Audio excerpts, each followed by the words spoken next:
3 weeks ago, I discovered my wife was cheating on me. Not because of suspicions or private investigators. It was an accident. Her phone buzzed while she was in the shower, and I glanced at it by mistake. On the screen, a message from someone named Alex: "I can't wait for our Miami getaway. Just you, me, and the beach. 23 years of marriage, and I find out like this. Not through a confession, not with a fight, just a careless slip-up, a misplaced phone." And by the time I took my revenge, I had 67 missed calls and hundreds of messages from her, filled with desperation and worry. When you discover your wife is cheating, you have options. You can scream, break things, or you can think. I chose to think. I didn't say a word that morning, or that night. I started to watch, to listen, to learn, and what I discovered turned my stomach. This wasn't a recent slip, it was something planned, ongoing. Alex Walsh, her friend from the yoga studio, divorced, no kids, with a BMW worth more than my annual salary, everything I wasn't.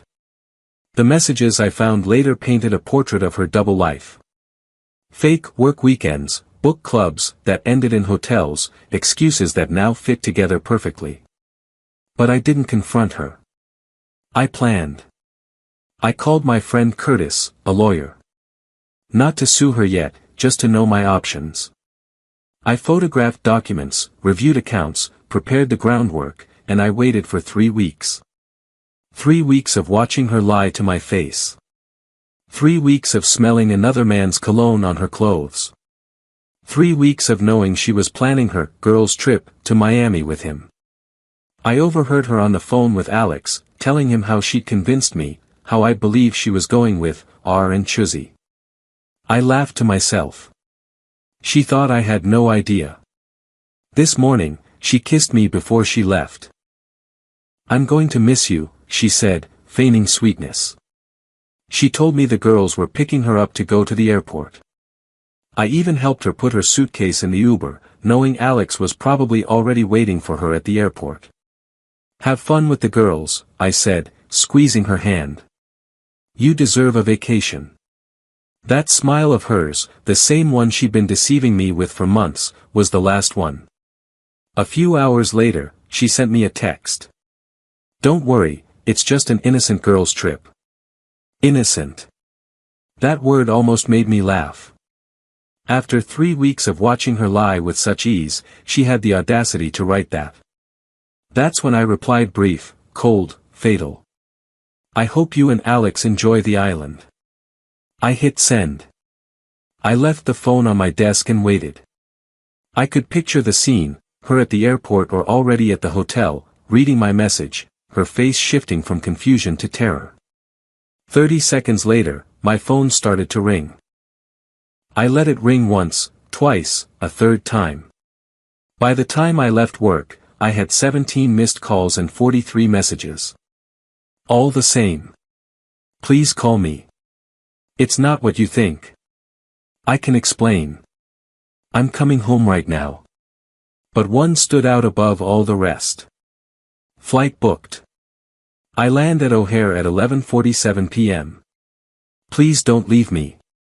That's when I knew I had her exactly where I wanted her, not in a hotel room with her lover, but terrified and alone, begging me not to close the door she had already destroyed. And she finally understood she had been playing a game with someone who was 10 steps ahead the entire time. 23 years of marriage, and it took a single text message to change everything. She thought she was sneaking away for a secret romantic adventure. In reality, she had walked straight into the trap I had been setting for 3 weeks. The phone buzzed again. Another call from her. I looked at the screen and smiled for the first time in weeks. I declined the call and went back to work. After all, I had a lot to do before her flight landed that night. The good thing about having 3 weeks to prepare is that you can think of all the possibilities. While she was desperately trying to reach me from Miami, I was executing a meticulous plan, one I had been crafting since the day I discovered the truth. My first stop after work was Harbor and Associates downtown. Curtis had set me up with one of his firm's top divorce attorneys, Mrs. Sterling, a no-nonsense woman with no patience for excuses. "How long have you known?" she asked, looking over the photos of the documents I had taken over the past few weeks. 3 weeks. "I've documented everything," I replied. She nodded in approval. "Very smart. Most men come in here heartbroken and with no proof. You have bank statements, mortgage details, retirement accounts. Good work."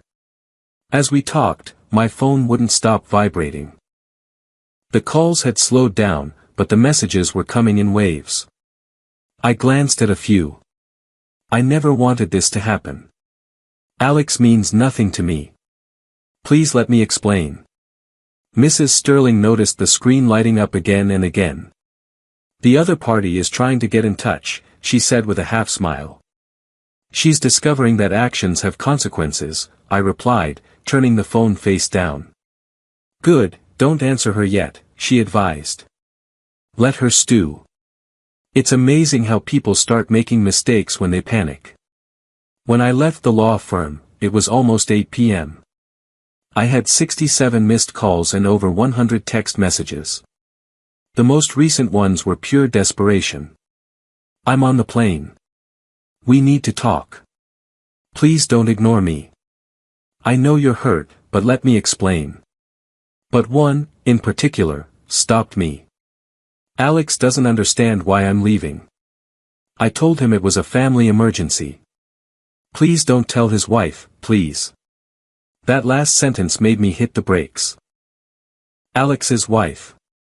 In all my research, that detail had slipped past me. He was married too. It wasn't just my marriage being destroyed anymore.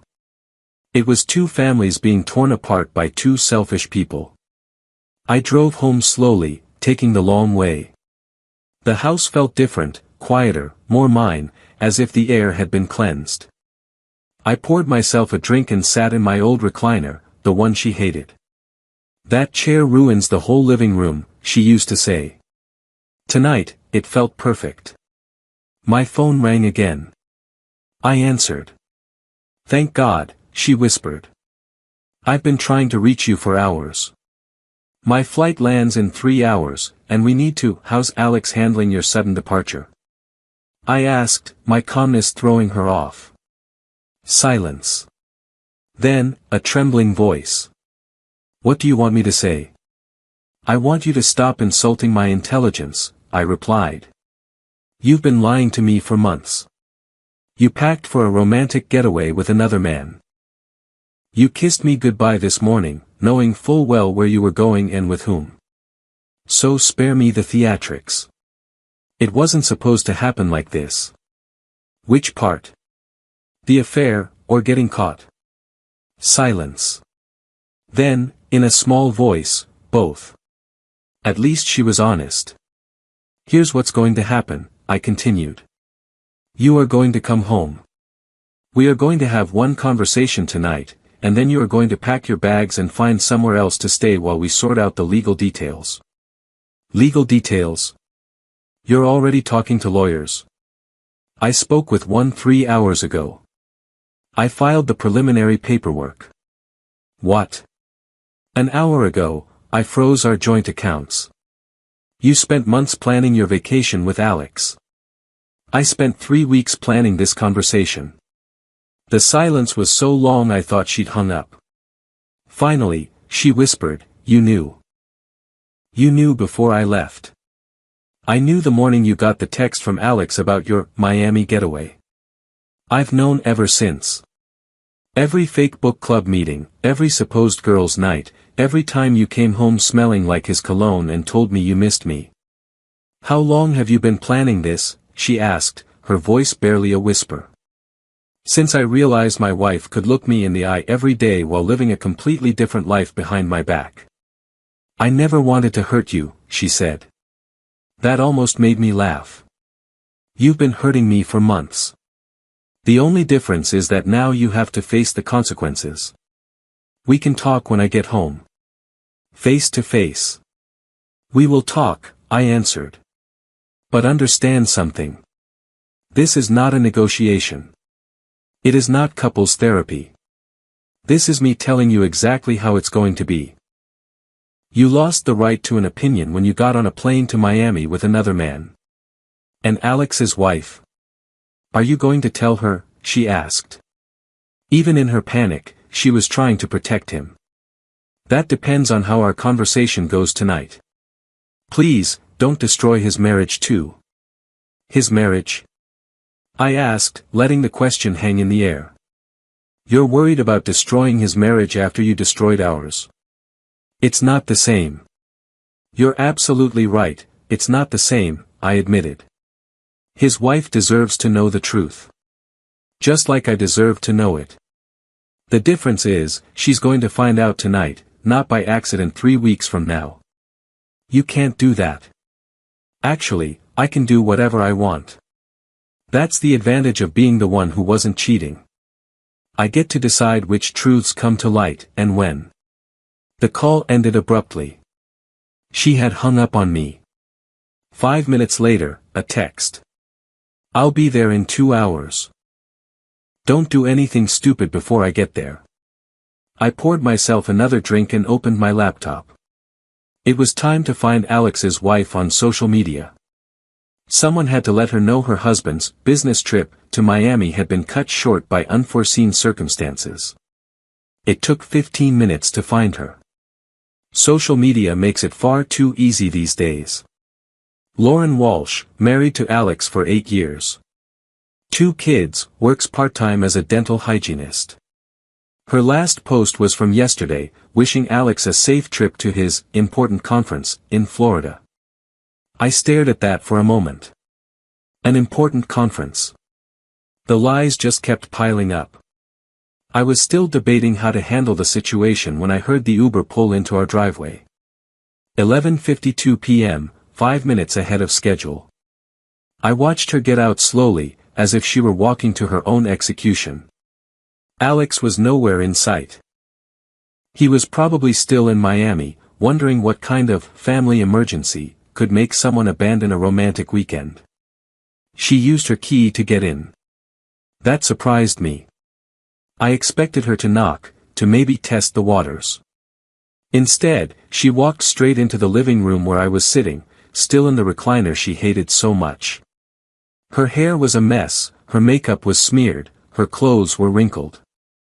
But the worst part was her expression, defeated. This was not the confident woman who had kissed me goodbye 12 hours earlier. This was someone who had spent 8 hours realizing her entire world was about to change. We need to talk, she said, dropping her small bag by the door. No, I replied calmly. You need to listen. She sat on the couch across from me, the same couch where we had watched TV for years, where she had curled up next to me the previous weekend while planning her secret getaway in her head. I know you're angry, I held up a hand. Before you say another word, understand this, I know everything. I know about the yoga studio, the weekends away that weren't with Ree, the late nights at work, the hotel receipts you thought you hid. So don't insult either of us by pretending this was a mistake or a moment of weakness. Her shoulders slumped. How long have you known? 3 weeks, I said. Since the morning Alex texted you about Miami and you left your phone on the counter. 3 weeks of gathering information, figuring out how deep this went, and planning how to protect myself legally and financially, everything you should have considered before you blew up our marriage. It didn't have to be this way. How did you think it was going to be? I asked. Were you ever going to tell me? Or was your plan to just keep living this double life indefinitely? She was quiet for a long time. I don't know, she finally said. At least that was honest. But here's what I do know, I continued. You made choices for months. Every time you lied to my face, every goodbye kiss before you went to see him, every time you came home and pretended to be the faithful wife. Those were all choices. I never wanted to hurt you. But you did hurt me, every single day. The only difference is that now you have to own it. She started to cry. Not dramatic, movie-style sobs, but silent tears that streamed down her face. What happens now? Now, you face the consequences. I've already filed for divorce. Our joint accounts are frozen pending legal review. I've documented everything I need to, and tomorrow, you will find somewhere else to live while we sort out the legal details. You can't kick me out of my own house, she said. Actually, I can, I replied. This house is in my name only, remember? We bought it before we were married, and you never wanted the responsibility of joint ownership. Lucky for me, unlucky for you. I could see the realization of how vulnerable her position was dawn on her. And Alex's wife? Are you going to tell her? She asked. I haven't decided yet. Part of me thinks she deserves to know. Another part of me thinks it's not my job to clean up your mess. Please, don't destroy his marriage. His marriage was destroyed the moment he decided to take my wife to Miami. I'll just be delivering the news, I said calmly. You don't understand. He has children. A family. So did I, until my wife decided another family was more interesting. She flinched. Fine. Can I ask you something? I continued. What was the plan? Were you going to divorce me eventually, or did you think you could just keep both lives going indefinitely? I don't know. I hadn't thought that far ahead, she said. You know what the funniest part is? I asked, a cold smile on my face. That you really thought you were smart enough to get away with it. You thought I was too stupid or too trusting to notice. Even this morning, you looked me in the eye and said you missed me as you walked out the door to meet another man. That's exactly how it was. You want to know what convinced me to file for divorce? I continued. It wasn't finding out about Alex. It was watching you lie so naturally for 3 weeks after I already knew the truth. The ease with which you deceived me was breathtaking. She was crying harder now. Is there any chance we can get past this? She asked. Get past what? I said. The months of lies. The affair. The fact that 8 hours ago, you were literally in another state with another man. Or the fact that you're asking me not to tell his wife because you're still protecting him. I'm not protecting him. I'm trying to minimize the damage. To whom? To him. Because you certainly weren't concerned about minimizing the damage to me when you were planning your romantic getaway to Miami. That's not fair. I stood up from my chair. You want to talk about fair? I said. Fair would have been having this conversation before you decided to cheat. Fair would have been telling me you weren't happy instead of finding someone else. Fair would have been asking for a divorce if you wanted out, not making me live a lie for months. I know I made mistakes, she said. Mistakes, I repeated. Forgetting to buy milk is a mistake. Running a red light is a mistake. What you did was make deliberate decisions for months to betray everything we built together. Mascara was running down her cheeks. So that's it? 23 years, and it's just over. No, I said. 23 years, and you decided it was over. I'm just finally accepting your decision and acting accordingly. I never said I wanted a divorce. You didn't have to. You showed me. Every lie, every secret meeting, every time you chose him over our marriage. Actions speak louder than words. What if I end it with Alex? What if I block him and we start over? She asked. I almost laughed. Start over. I said. You think we can just rewind this? That I'll ever trust you again? That I'll ever look at you the same way? People get through infidelity. Yes, but those people don't live double lives for months. They don't plan romantic getaways with lovers. They don't get caught because of a careless phone. She was quiet, finally starting to understand the scope of what she'd done. Get some sleep, I told her. Tomorrow, you pack what you need and find a place to stay. We'll handle the rest through the lawyers. I looked at her again, still worried about Alex, still trying to protect him even now. I'll tell her tomorrow. I walked upstairs, leaving her alone on the couch she had helped pick out back when we still believed in forever. I woke up at 6 a.m. to the sound of her packing downstairs. Good. She was finally understanding this wasn't a negotiation. While she shuffled her things around the house, I made coffee and opened my laptop. It was time to make some calls. First up, Lauren Walsh. I had found her number on the dental clinic's website. She answered on the second ring, probably expecting a patient cancellation. Lauren, this is going to sound strange, but I need to tell you something about your husband, Alex. There was a pause. Who is this? My name doesn't matter. What matters is that Alex wasn't at a conference in Miami yesterday. He was there with my wife. They've been having an affair for months. Silence. Then, that's impossible. Alex has been working late on this project for weeks. He showed me the conference materials.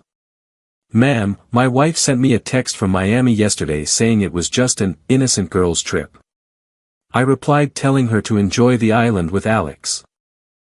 She flew back and landed at 11:47 last night. Your husband is probably still in Miami, wondering why his romantic weekend got cut short. This is crazy. You're lying, she said. Check his phone's location. Check his credit card statements. Check the conference website. I'm not asking you to believe me, I'm just asking you to verify what I'm telling you. Silence. Then I heard typing. Oh my God, she whispered. There is no conference. The website says the next event is in October. I'm sorry you had to find out this way, but you deserve to know. She hung up. The next call was to my wife's sister, Beth. She had always been a supporter of our marriage, and she deserved to hear it from me before the rumors started. Beth, it's me. I have to tell you something difficult. Her voice was concerned. Is everything okay? Your sister has been having an affair for months. I found out 3 weeks ago, and she's moving out today. What? That's impossible. She would have told me if she was having problems. She didn't tell you because she wasn't having problems. She was having an affair with a man named Alex from her yoga studio. She left with him yesterday for a romantic weekend in Miami. I caught her, and she flew back last night. I don't know what to say. You don't have to say anything. I just wanted you to know before she starts calling everyone with her version of the story. Are you sure about this, Beth? I have 3 weeks worth of proof. Text messages, receipts, hotel bookings. I hung up and heard footsteps on the stairs. She appeared in the kitchen with 2 suitcases, looking like she hadn't slept at all. Where am I supposed to go? She asked. That's not my problem anymore. You should have thought of that before you rearranged your life around another man. I can stay with Beth for a few days. You can try.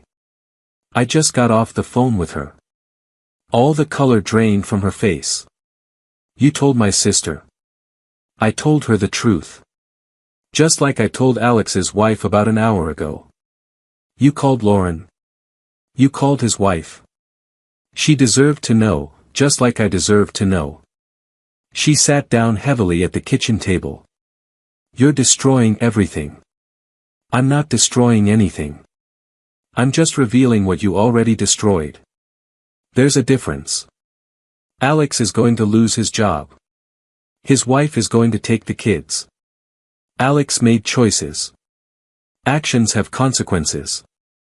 Something you're both learning today. You don't understand. He's in another state. He can't even defend himself. Defend himself from what? I asked. The truth. The documented fact that he's been sleeping with another man's wife for months. She put her head in her hands. This is a nightmare. For you, maybe. For me, it's justice. My phone rang. Unknown number, 305 area code.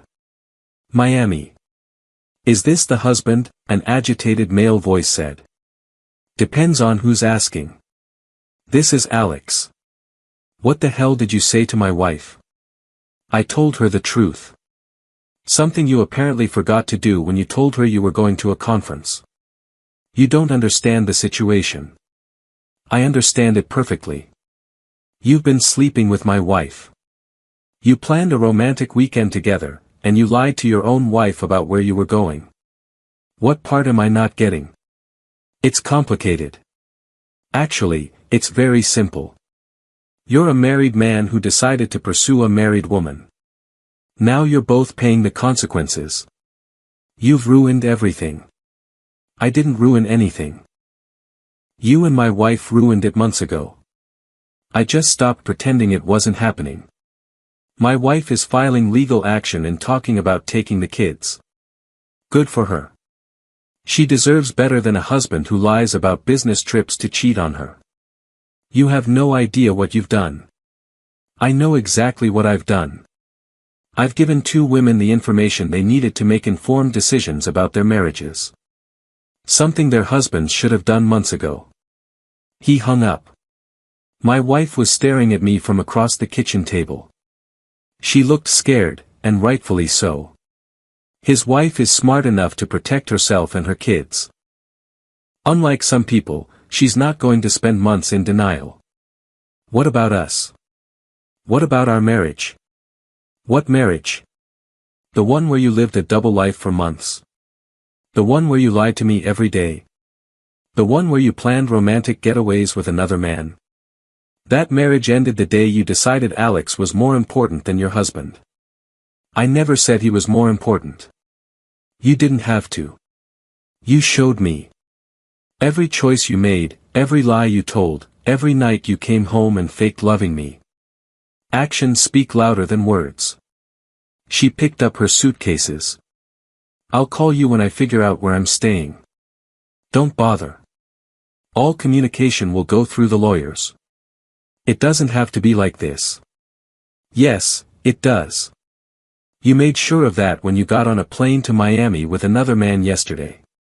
She turned for the door, then turned back. For what it's worth, I'm sorry.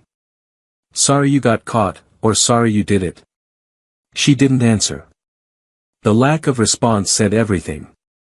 After she left, I made coffee and went back to my laptop. Time to change passwords, cancel cards, and update emergency contacts. My phone buzzed. A text from Curtis. Heard you're having an interesting week. Need anything? Just executed everything we talked about. Clean and complete. Good work. How are you holding up? Better than expected.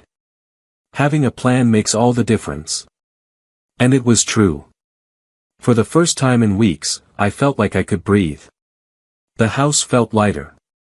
The tension was gone. My phone rang again. It was Beth. I can't believe she did this to you. Believe it. I have 3 weeks of documentation. She called me, crying, asking if she could stay here. I told her I needed some time. That's fair. What kind of person does something like this? Someone who thought she was smarter than everyone else. Someone who thought she could have 2 lives at the same time. I'm so sorry. Don't be sorry for me. I'm going to be fine. Be sorry for her. She threw away 23 years for a guy who is probably losing his job and his family today. Alex is really going to lose his job. His wife called his office this morning. He used company money for personal travel. Miami wasn't a business trip, but he expensed it like it was. Corporate fraud, on top of adultery. He's having a terrible day. Like I said, actions have consequences. He just didn't think anyone would connect the dots. After I hung up, for the first time in 3 weeks, I actually smiled. Not because I was enjoying anyone's suffering, but because the truth was finally out. No more lies, no more pretending, no more deceit. The hardest part was over. From here on out, it was just paperwork. 2 days later, she showed up at my office. I was reviewing quarterly reports when my assistant buzzed me. Your wife is here. She says it's urgent. I almost told her to send security, but curiosity won. I had her sent in. She looked worse than she did on Tuesday night. Dark circles under her eyes, wrinkled clothes, unbrushed hair. This was not the polished woman who had planned secret vacations just a week before. We need to talk, she said, closing the door behind her. I thought I made it clear. All communication is to go through our lawyers. Please, just 5 minutes. I leaned back in my chair. The clock was ticking. I made a mistake. A terrible mistake. But 23 years should count for something. It counted enough for me to give you 3 weeks to confess after I found out. Instead, you chose to keep lying. I was scared. I didn't know how to tell you.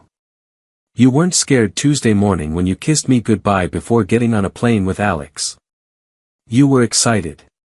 She flinched. That's not fair. What's not fair is that you're in my office begging for forgiveness while Alex's wife is probably with divorce lawyers right now because of what you two did. His marriage was already in trouble. According to who? Alex? The guy who told his wife he was going to a business conference while planning a romantic weekend with you? You don't understand how complicated this situation is. It's not complicated. You repeatedly chose him over me for months. Now you're paying the price. What if I told you he meant nothing to me? I almost laughed. That makes it worse, not better. You destroyed our marriage for someone who meant nothing. That's not what I meant. I know exactly what you meant.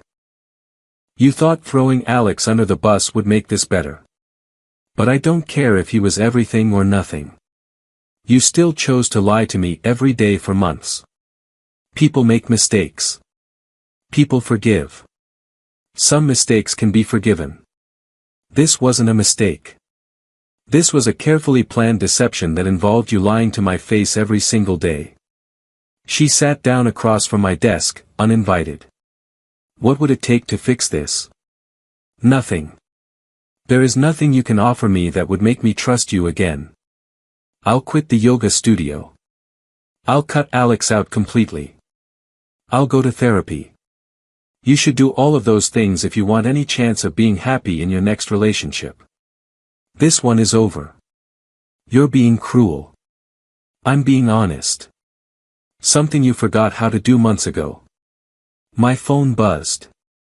A text from Curtis. Your wife's lawyer just filed, claiming emotional abandonment. Just a heads up. Emotional abandonment, I said, my face hard.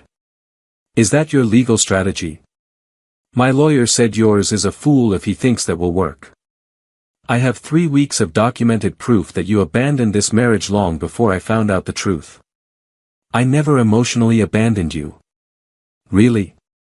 So planning romantic vacations with another man while lying to my face, that's emotional availability? Stop throwing that in my face. It happened 3 days ago. It's not ancient history. She stood up abruptly. Fine. You want to play hardball? What do you mean? Alex's wife dropped the charges. What charges? The corporate fraud. She decided not to press it. Good for Alex. He's still jobless and getting divorced, but at least he's not going to jail. His wife wants to work things out. That surprised me. She said she'd rather fight for her marriage than give up on it. Interesting. So she can forgive Alex, but you're here because I won't forgive you. It's not the same. You're right. Alex came clean to his wife. You're still spinning the story even now.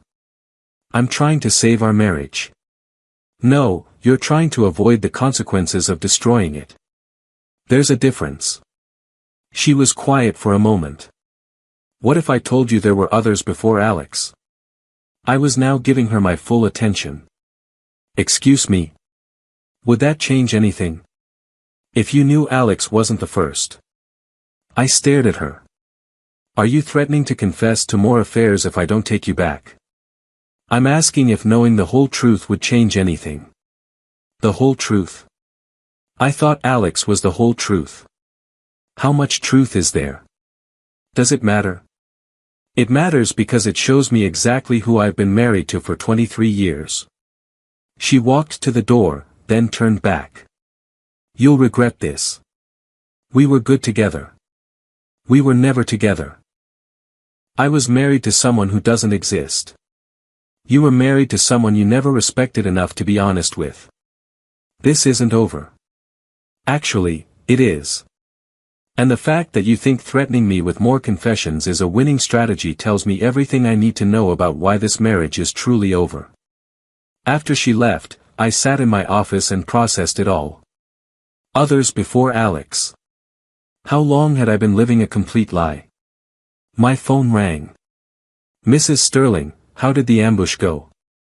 She's admitted there were others before Alex. Details? She didn't give any. She was using it as leverage.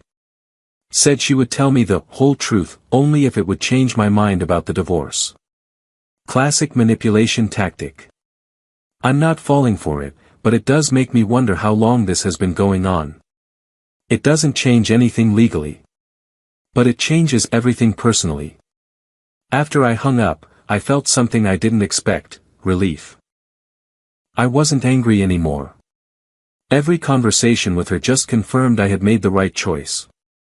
Even when caught, even when facing divorce, she was still playing games, still hiding the truth. Some people don't deserve a second chance. Some marriages can't be saved.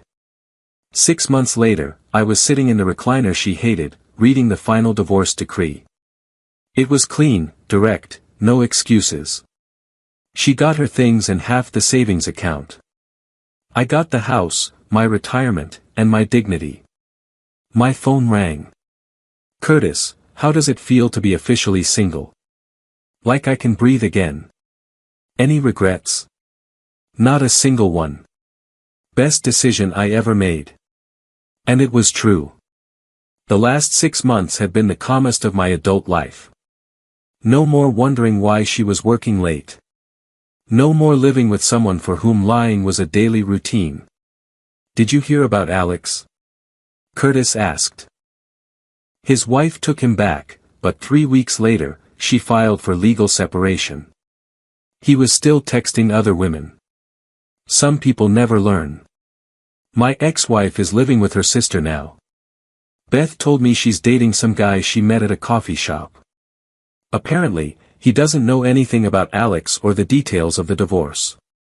I almost felt sorry for the guy. Almost. And the yoga studio closed last month.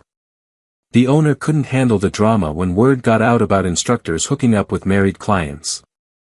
The whole place went toxic. After I hung up, I went outside to get the mail. My neighbor, Mrs. Carson, was watering her garden. How are you doing, dear? It's been so quiet since she moved out. I'm glad for you. Some of us knew something wasn't right. The way she would leave at odd hours and come back looking guilty. We didn't want to say anything, but neighbors notice. That surprised me. Even the neighbors had noticed her deception. I was the only one living in denial. My phone buzzed. A text from an unknown number. This is Lauren Walsh. Thank you for telling me the truth. The divorce will be final next week. Alex lost custody because of the lies and financial fraud. My kids and I are moving to Colorado to be near my parents. You saved us years of living a lie. I texted back, I'm glad you and your kids are okay. You deserved better. You too. I heard your divorce went through. I hope you find happiness. I already have. It turned out happiness was just buried under years of someone else's deceit. That night, I did something I hadn't done in months. I called my old friend Marcus, the one my ex always found excuses for me not to spend time with. Look who's back from the dead, he said. Figured you might be up for some dinner, catch up. About damn time. Sarah told us what happened. We were wondering when you'd surface again. How long did you guys know? Know what? That your marriage was a sham? Marcus was quiet for a moment. We didn't know about the cheating, but we knew she had you walking on eggshells. Every time we'd hang out, you seemed on edge, like you were afraid you'd get in trouble for having fun. Why didn't you say anything? What were we supposed to say? Hey, your wife is controlling and hates your friends. You wouldn't have listened. You're right. I wouldn't have. Anyway, Marcus continued, we're all glad to have you back. Poker night is Saturday, if you're interested. I'll be there. After I hung up, I realized something else. The friends I had lost touch with could now be a part of my life again. No lies, no deception, no fear. For the first time in years, I was truly free. The hobbies I had given up, the version of myself I had buried to keep the peace in a marriage that no longer existed, it was all still there, waiting for me, reminding me of who I really was. That night, I opened a bottle of wine I had been saving for something special. As it turned out, the end of a bad marriage was special enough. I raised my glass in the empty living room, toasting to consequences, to the truth, and to the fact that some people finally get exactly what they deserve. The house was quiet, but it was a clean, honest quiet, free of lies and deception. For the first time in years, I was exactly where I was supposed to be. 6 months ago, my wife had sent me a text about an innocent girl's trip. Tonight, I was a divorced man who understood something fundamental. Sometimes, the best revenge isn't about causing pain, it's about letting people face the consequences of their own choices. She wanted her fun, she got it, and she lost her marriage, her home, and the respect of everyone who knew the truth along with it. I wanted an honest life. It turned out all I needed to do was stop accepting a lie as my routine. The recliner was comfortable. The wine was excellent. And tomorrow, I would wake up in a house where everyone who lived there told the truth. Some endings aren't really endings at all. They're just beginnings in disguise.